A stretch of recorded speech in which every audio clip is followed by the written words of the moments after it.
Welcome back to Strib Varsity Live. I'm Randy Shaver. The 2025 All-Minnesota football team will be released tonight, a sneak peek. You'll see the entire team published in the Star Tribune on November 18th. But tonight we're going to show you all 25 players and talk about those players with Jim and Cassidy from Strib Varsity. So first of all, let's figure out what 25 players there are, because you've had this process. You've had to figure this out. It's a year-long thing. Was this an easy team, Jim, or a hard team to put together? You know, it's always difficult. I mean, there are names out there that are obvious, but since we've been covering the entire state, the pool of potential athletes gets huge. And the biggest concern is, I don't want to miss anybody.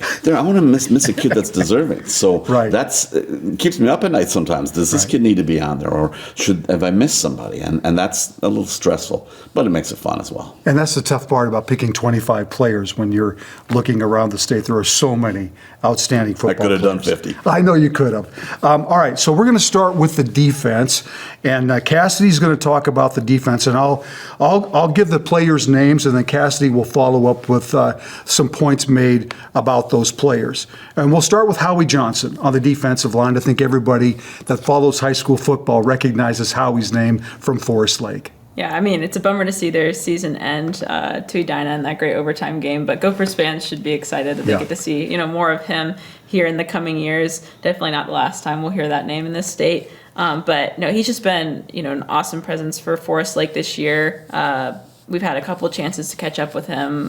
One of our reporters, Alicia Tipke, did a great video on just him and the influence he's had as a leader in that program. And then Marcus Fuller had a chance to catch up with him when he broke the unofficial state record for sacks and tackles for losses, cracking, I think it was 105 after that game against Coon Rapids, which, we've talked about. Those numbers can sometimes can get lost to time. But regardless, that's a really impressive milestone to hit. A 6'4", 260 defensive, and just, he'll be a big presence for the Gophers. All right.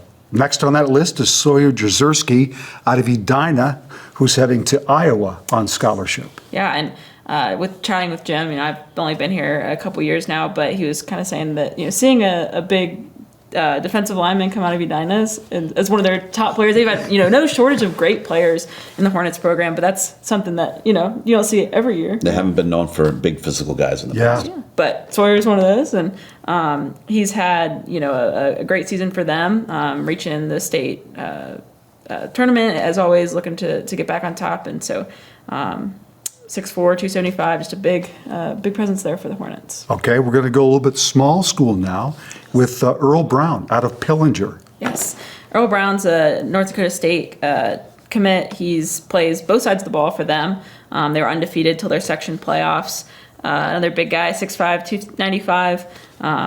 Offensive side of the ball, he had 66 carries for 618 yards and 9 rushing touchdowns, so no small contribution there. But then on the defensive side of the ball, 48 combined tackles, 7 tackles for loss. Great two-way player for them. There's so many. Can you imagine seeing him coming at you, carrying the ball? He's that big. If you're in a small town. And I know these are tough choices for you, Jim, because defensive line there's so many great defensive linemen in the state. And it's so hard to quantify what exactly they're doing. Yeah. All right. The last one on the list is Josh O'Shea out of Centennial. Yes. Offensive tackle for Centennial. Jim was talking about just, hearing from multiple coaches that he was just a guy that took up a lot of presence, hard to block, could take up multiple line guys and keep them preoccupied. Helped Centennial get one of the top number 1 seeds in the 6A tournament. So just a great season altogether for him. So 4 defensive linemen make the 2025 All-Minnesota team. Let's move to the linebacker position.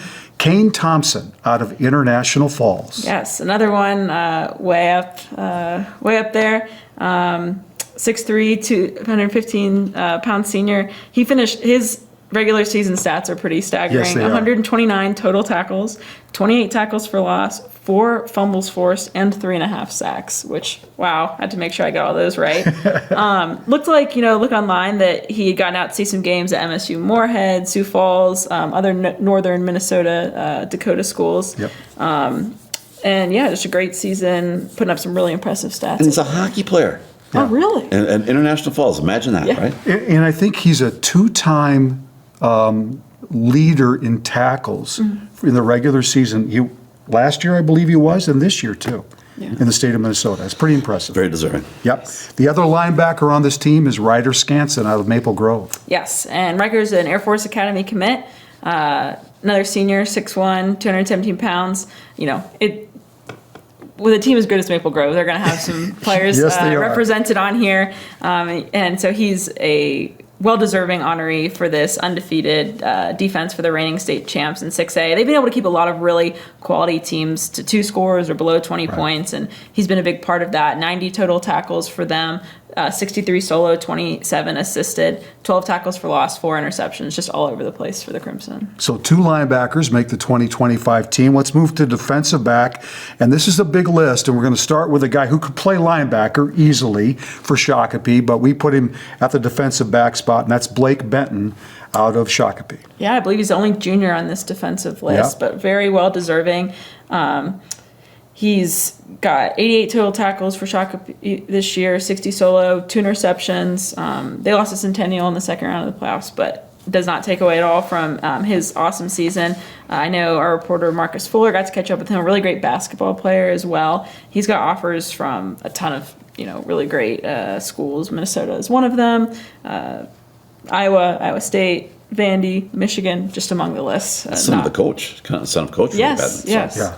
But a non-exhaustive list of some great programs that have taken interest in him. I think it's pretty safe to say, Jim, he's probably the most sought-after junior high school football player in Minnesota. I don't think there's any question. Yes. Yeah. Another defensive back on the 2025 team is Deron Russell out of Waseca. Yes, and another really great basketball player. I got to watch him get all tournament honors in the state tournament last year.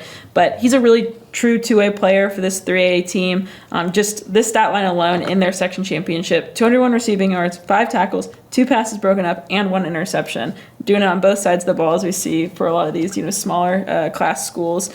He has had multiple great games. Albert Lee had 9 catches for 155 receiving yards, 150 return yards, 2 touchdowns, 1 interception, 1 fumble recovery. So he's all over the place for both sides of the ball for them. Definitely. Yeah, playmaker no matter where he's playing on the field. For sure. And we talked about Maple Grove and the talent they have on their team. Braden Dozier in the defensive backfield from Maple Grove. Yes, he's another guy, 6 pounds, 6 foot, 170 pounds. I think 3-star, had almost a dozen Division I offers. I believe he's going to North Dakota State. He's been all over the place for them. 34 solo tackles, interception, 8 passes deflected. Just really breaking up in the secondary there for the Crimson and helping them hold good teams to few chances. Son of a former golf player. Yeah, that's right, Yuki Dozier. One of the beauties of the 2025 All-Minnesota team is that it's all Minnesota. So Micah Bush out of Hills Beaver Creek makes this team. Yeah, I believe you had him on the show here recently during the playoffs. He's a 6'1". I saw a couple different numbers, 175, 190. Kids are always growing in terms of size, but it looks like he's committed to South Dakota State, and he's definitely the best player on the best 9-man team in the state. And so they were runner-up last year, undefeated into the playoffs this year, and so just wanted to make sure he gets a nod for all the good stuff he's doing for them. He's an outstanding football player. The last defensive back on the 2025 team is Todd Rogalski out of St. Thomas Academy. Yeah, and I got to watch them play early this season and just kind of grind away against some good teams, and just keep that. I think Jim was saying that he had a pretty staggering 9 blocked punts. Or his career. In his career. That's crazy. Yeah, and it looked like in their section title game, he had pick 6, receiving touchdown, blocking a extra point attempt. He's 5'11", 175. Defensive back, play wide receiver, a big part of a really good St. Thomas Academy team. Absolutely. I think one of the things that all 5 defensive backs have in common is they're so versatile. They play on both sides of the football, or can play on both sides of the football, and they impact their teams on both sides of the football. And an impact on the games as well. Yeah, for sure. Special teams, we have a kicker, and the 2025 kicker is Jaden Anawanga out of Forest Lake. Yeah, and the size I was able to pull for him, 6'5", 200 pounds. So imagine he could be playing. That's the Chip Lohmiller size kicker, right, Jim? Yeah. No, but he's got a really interesting story. I mean, I I love soccer, I grew up playing. So to hear, it's not uncommon to see a soccer player go kick on the football team, but I mean, this is a really good soccer player. Like he had some, I think, opportunities in some MLS like development programs, but he had some friends convince him to come play football, and he's been really great at it this year for Forest Lake. He had some pretty long ones, 45, 42, 42, 37, can kick him from distance, punts for them as well, a Yep. really solid punter. So he's had a great season. And he's only done it for a year. Yeah. It's which is crazy. super impressive. Got a super I know big I could not leg. have done that. For sure. All right. Well, Cassidy, great job. That is the 2025 All-Minnesota football defensive team. When we come back, we're going to name the offensive team for 2025. Stay with us. You're watching Strib Varsity Live.